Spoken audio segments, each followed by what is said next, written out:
Morning mga kadudos, welcome to my channel, Dudes TV. Our menu for today ay crispy fried chicken at with mojos. Ito po yung mojos.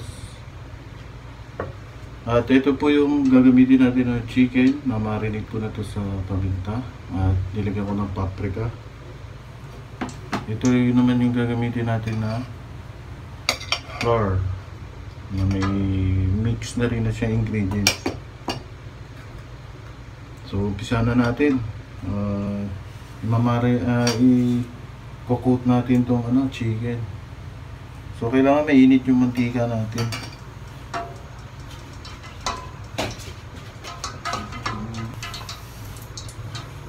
So malalaman natin yung mantika kung mainit na. Bali titignan ko dito.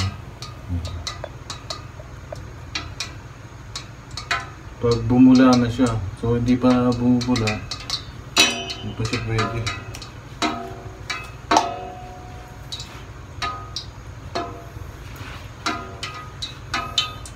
So i-coat ko na yung yung chicken.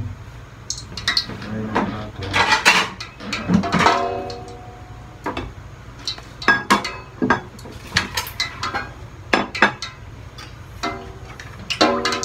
So ito yung chicken.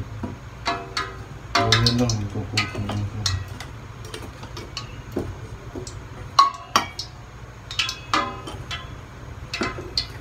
So may technique din pala rito. Kailangan itong chicken ipapasok nyo yung daliri nyo para yung mantika pumasok dito sa loob. Tapos yung balat nya kailangan nakahayos. Ito naman binabali itong pie. Babaliin nyo lang sila ganyan para yung mantika pumasok.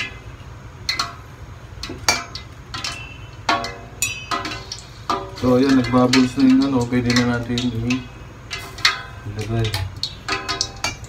At ilalagay natin sa medium.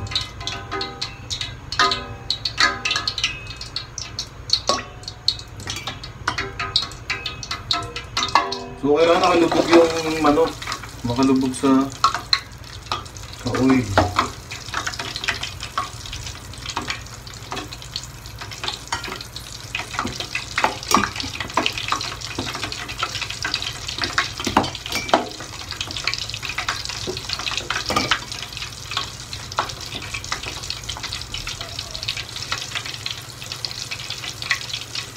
So yung ginamit ko dito yung breading, minix ko yung harina, kaya ganito kulay niya. Saka yung konting paprika nilagay ko rin, saka yung white pepper.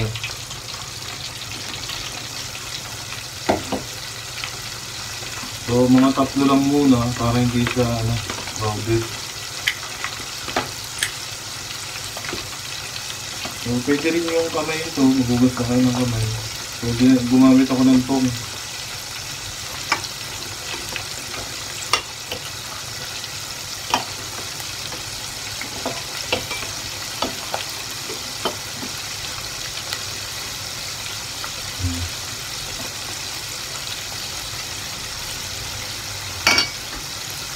So, dito naman sa kapila, yung sauce. Pwede na natin gawin din yung sauce. Ilalagay tayo ng butter.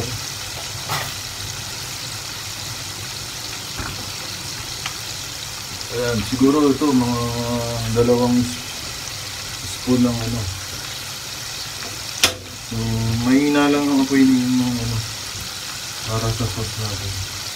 Magawa tayo ng gravy sauce.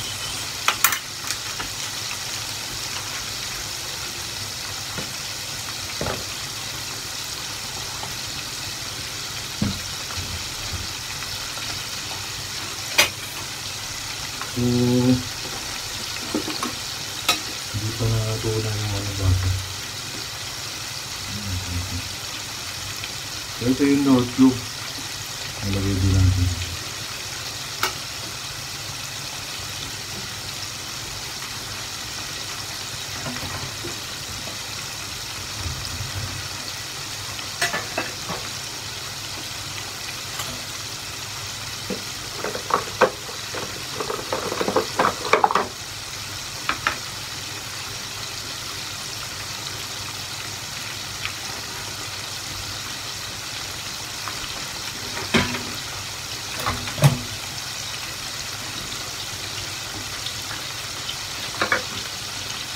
So ayan, nag-ano na siya.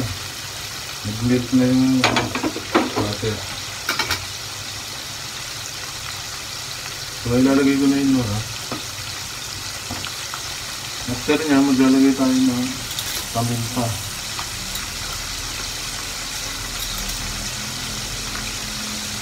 Siguro mga ano lang. 1/4 lang ng paminta.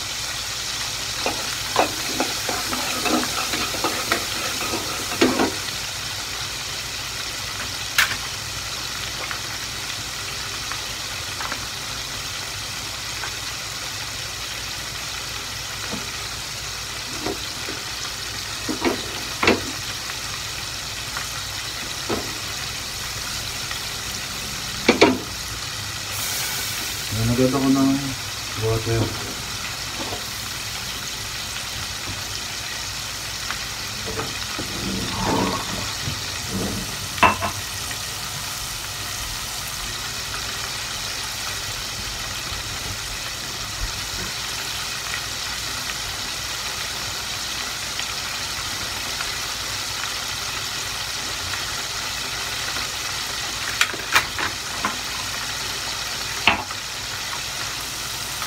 So mag-dissolve tayo ng harina dito sa warm water.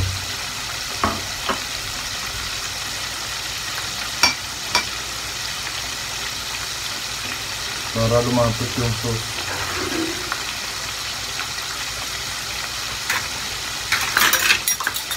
Magkakaroon din tayo ng toyo. Hahalatin na lang ito. Teaspoon.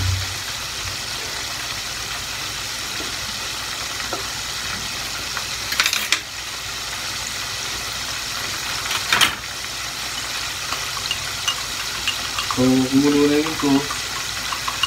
Pwede ko nang ilagay ito muna. Pwede rin na lang, cornstarch. So, harina yung ginamit ko. Nililimix lang natin hanggang lumapit.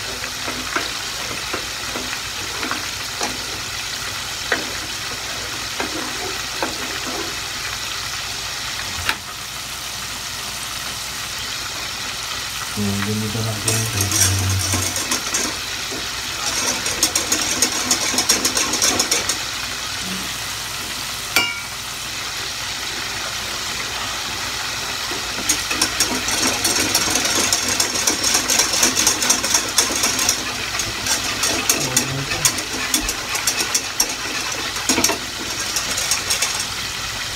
So, ayan yung itsura ng sauce natin.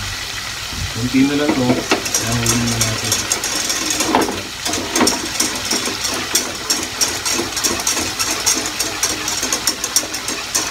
So, kailangan dito i-mix lang para hindi siya mamuo. Kasi pag hinayaan nyo siya na kagano, nabubuo siya.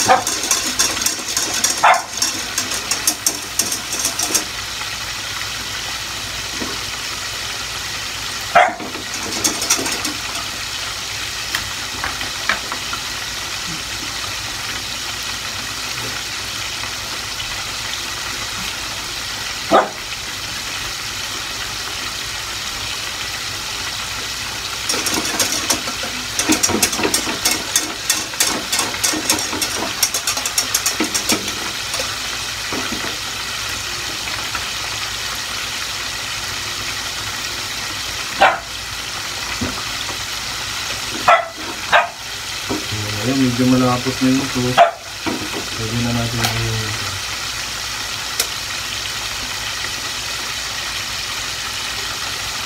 yung tama lang yung lasa. So, luluto ka natin dito.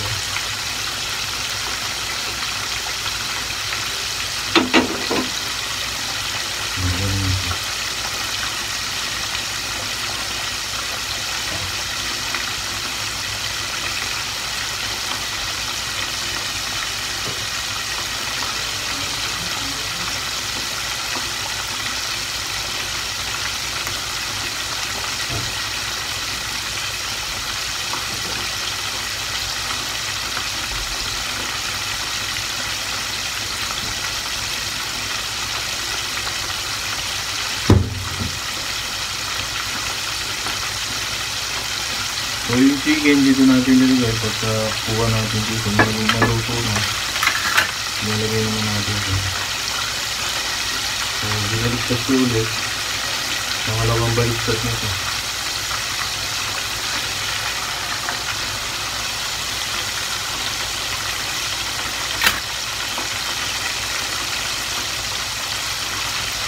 So yung cooking time ng manok, kung sa Henny Penny, 9 to 10 minutes lang. 9.5. So wala tayong ganun na machine. Siguro abot ng mga 11 minutes to. 11 to 12.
So, golden brown na siya.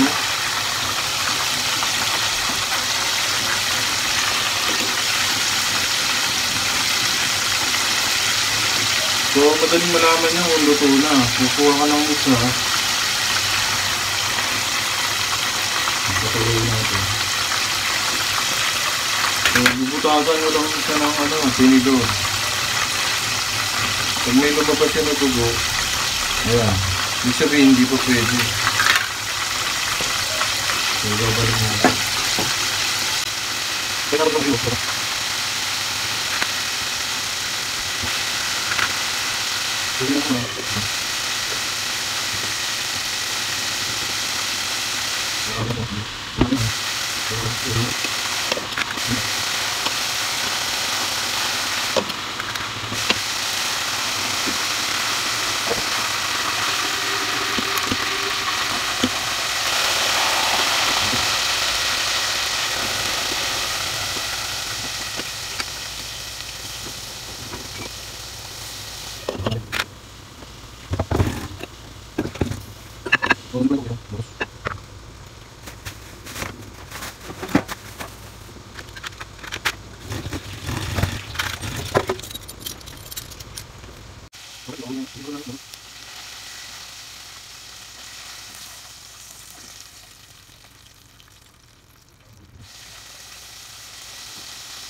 A few inches later. Okay guys, titikman na natin yung ating finished product. Ito, ala shakies yung ginawa natin. Ito, kami naman golden brown, crispy in outside, juicy inside. So ito yung mojos. Tikman natin. So may rice na rito.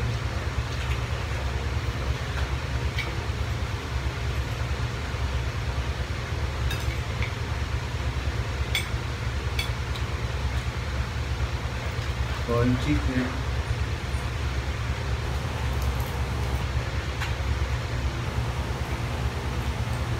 So para kayong kumain ng shakies na ito. So 200 plus na nagastos ko, pero kung kakain kayo sa shakies, siguro 1,000 gagastusin. Hindi lang.